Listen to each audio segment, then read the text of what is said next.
You try to do something nice for people that are supposed to be here on your show. You tease out their appearance. You build the optimism and the excitement, and they let you down.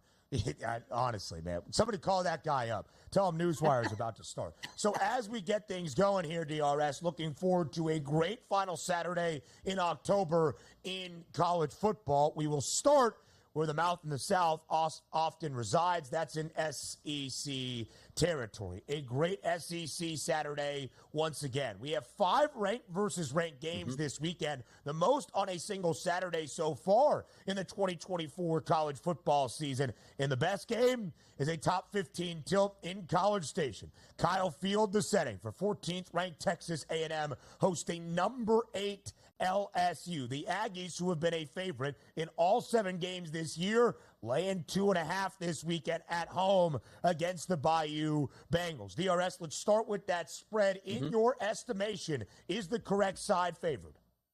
I do think so, because in college football, unlike professional sports now, we're always trying to gauge like what home field advantage actually means. Because yes, it does matter, not necessarily from a fan perspective, but just being home in your environment, your sight lines, everything is comfortable there. But in college football, it really ramps up. Like you're not playing at, let's just say, an institution that what Saban would joke about Vanderbilt. Like, hey, everybody goes on the road in the SEC to Vanderbilt. It's home field advantage for the road team. That's not the case. And Texas A&M has one of the best home field advantages in football. So I do think that plays out. And also, this isn't one of those A&M teams that we maybe look back in the past like, we don't know how good they are or what they're doing in the SEC. They're 4-0 in the SEC. They've proven it here. Yeah. Same thing with LSU at 3-0. Let me ask you this question, too, because I do think that spread is appropriate from where it is, where Texas A&M is about a field goal favorite. I was entering into the season saying, okay, everybody can get like 1 loss, but 2 losses, you're basically going to be out of it at that point. I'm not getting that vibe here late in the season, which I love. So for me, LSU, Texas A&M, I'm going to ask you this question. Is this an eliminator game if one of them loses? Because quite frankly, that means you only have 1 SEC loss. They're not out of the playoff picture, right? And maybe even still be favored to make a playoff spot? Correct, DRS. I do not believe this is an eliminator game. One of the best things for LSU is how easy their schedule is this year as compared to many. Still Alabama on the docket. A&M has Texas to end out the year in a renewal of the Lone Star Showdown. All of that is still remaining.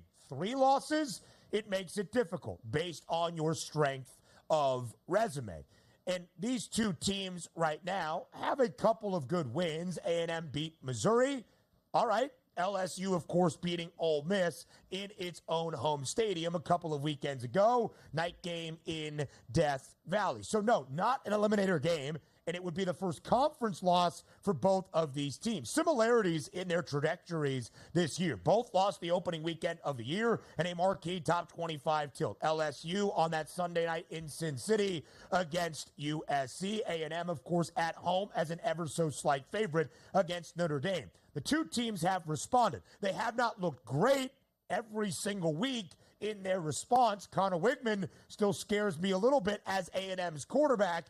And LSU has left a few things to be desired, but the defense really improving for the Tigers. It's why I give them a slight edge here despite the home field advantage in College Station. But DRS, enough of us. Despite his tardiness, we'll still give him the billing that he deserves. That is Mark Zinno joining us here on this Thursday on the early line. Would you have to fix the hair, make sure everything was good? What's going on? I'm not as naturally beautiful as you, Ben, on the inside of sure. that matter. So it does take a little bit longer for me to get my game together. Listen, that felt like a shot that you were calling out my insides as though my emotions were the one slandering you here for you being a little bit tardy. Don't project onto me. Regardless, now our focus is college football. And Zinno, as always, a huge Saturday in the SEC. He's Mark Zinno. He's the mouth in the South. These are his SEC picks.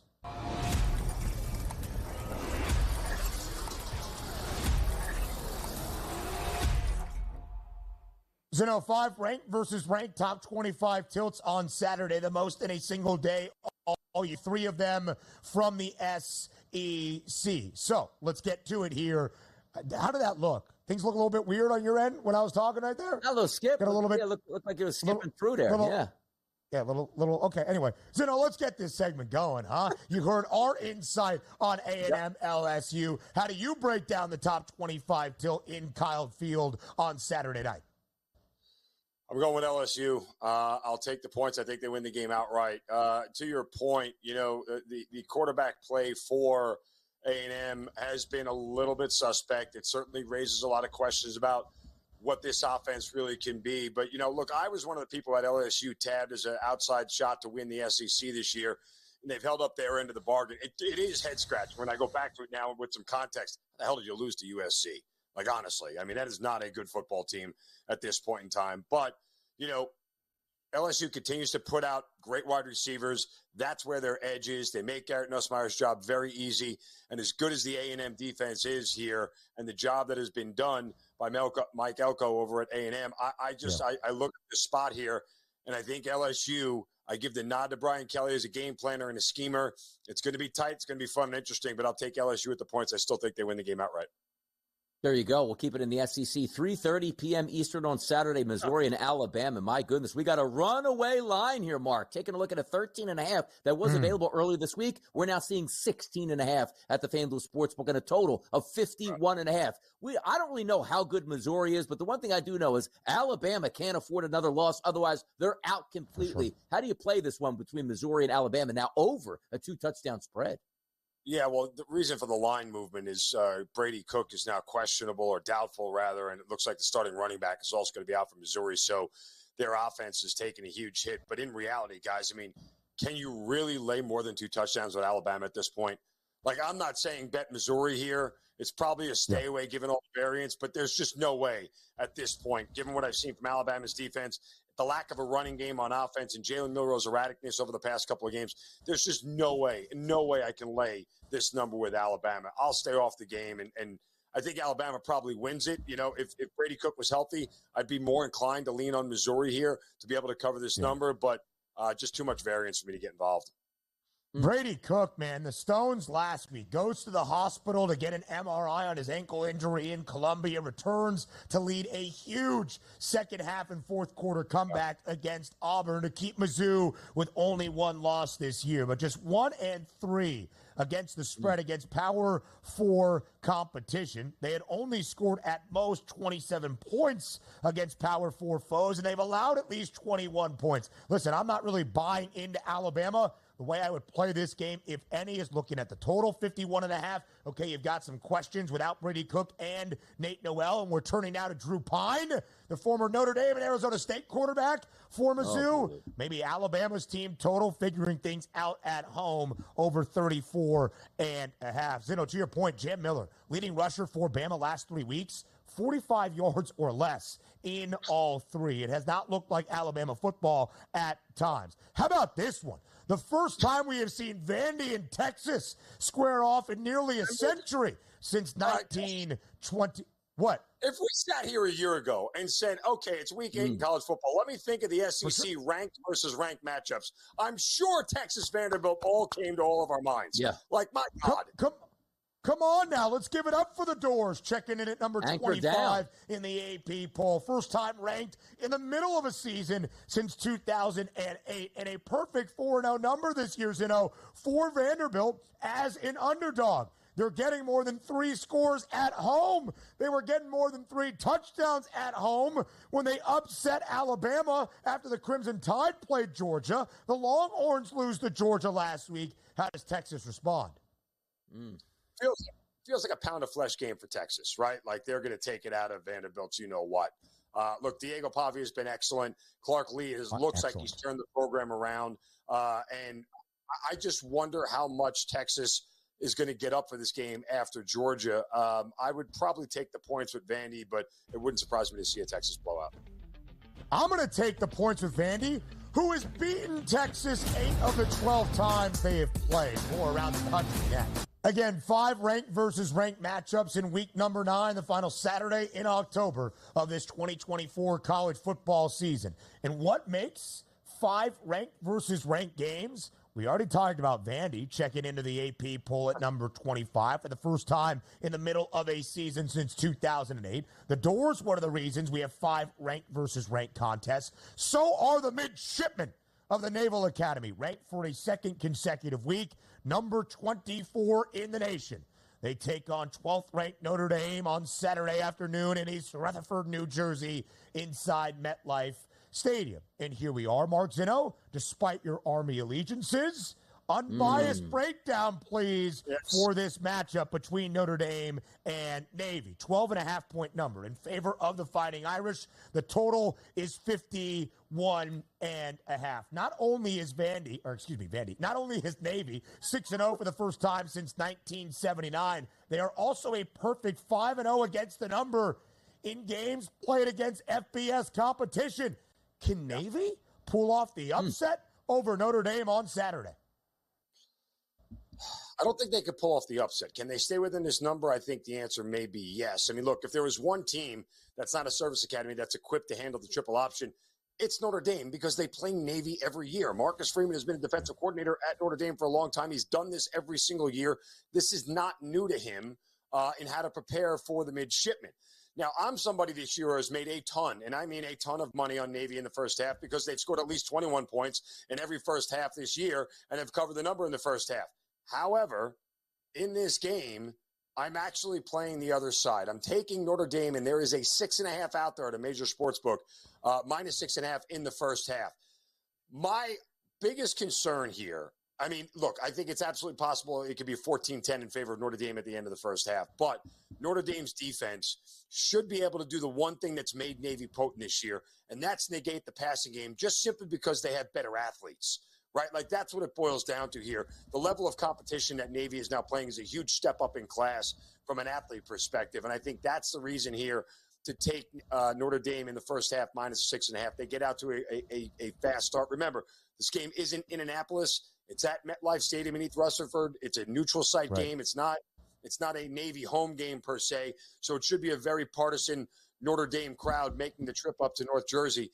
And I think really when it boils down to it here, as long as the Notre Dame offense scores when they touch the ball early, Navy was going to have a hard time playing catch-up against this Notre Dame defense. Still a fun game to watch. Excited to watch it. And also Army-Navy, one of the biggest Army-Navy games setting up in the future. So great times ahead for that football team. Illinois, Oregon. Yeah. It's going to happen back-to-back weeks. Army-Navy. First time ever. And Notre Dame has suffered some defeats here to some military academies in the past. We'll see if they can do it again. Illinois, Oregon, as Ben would say, the best team in the Big Ten is Oregon. Thank goodness Oregon got imported into the Big Ten. What a shame that conference would be, but that's for another day. Illinois, Oregon in this game matchup. Heavy 3-touchdown favorite here to a ranked opponent. Is Oregon rolling here today, Mark?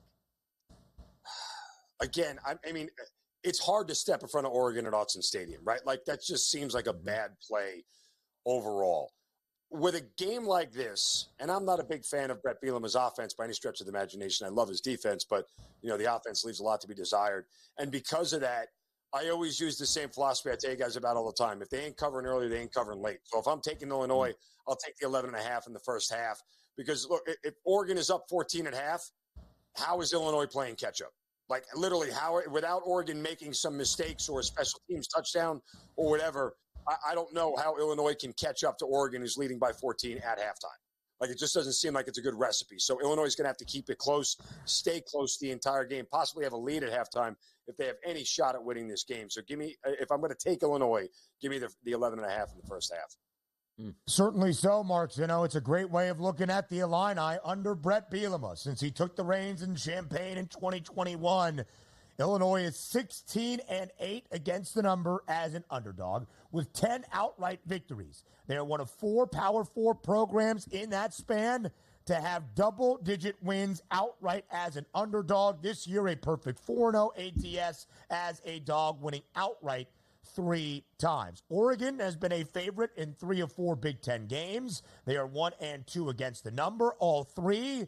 The total has stayed under. Could be ugly in Autzen for Illinois to cover as a 3-touchdown dog. Mark Zinno, we've got a little bit of time here in this segment. We've hit the SEC. We've hit the other 2 ranked versus ranked matchups. So let me direct your attention to Friday night, perhaps. Huge Group of 5 news this week. Liberty upset last night by Kennesaw State. The Owls' first ever win over an FBS program, which even opens up more doors to the potential Group of 5 game of the year. Boise State, number 17 in the nation, on the road tomorrow night. on a Friday night in Las Vegas to take on UNLV. The Broncos and Ashton Genty, a 3.5-point favorite against Haj Malik Williams and the go-go offense of the Runnin' Rebs. Who wins tomorrow night in Las Vegas? I mean, I would take the points with UNLV. For a team that has scored at the rate that they've scored in these totals that you have here, you saw that Boise only scored 28 at Hawaii. Granted, they did score 34 at Oregon, but, look, getting out on the road for the second straight game, even though they had a bye week in between Boise, it probably doesn't bode well for them. After the last two road wins for UNLV, particularly the one at Oregon State, they have to feel really good about their offense and the position that they're in right now. And you look at kind of what has developed for Haj Malik Williams as a quarterback here for UNLV. I think this all works out really well for the Rebs here as far as being at home in front of that crowd and a night audience. If they can contain Genty, and by contain, I mean, just kind of like limit to one touchdown on about 150 yards, that would be a good job of containing him.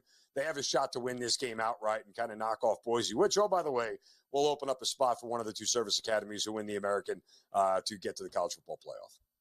That would also be very, very huge. Quickly, we look at the national championship odds. Is there anybody right now entering this last Saturday in October you think is worth a wager from the value perspective? I'll give you this one thing. Instead of taking Georgia plus 330, roll Georgia money line over the next three opponents, and you'll make more money than taking Georgia to win the SEC. I like that look, Mark Zinno. Value. Way to think about it. Way to use different pieces to form your profit.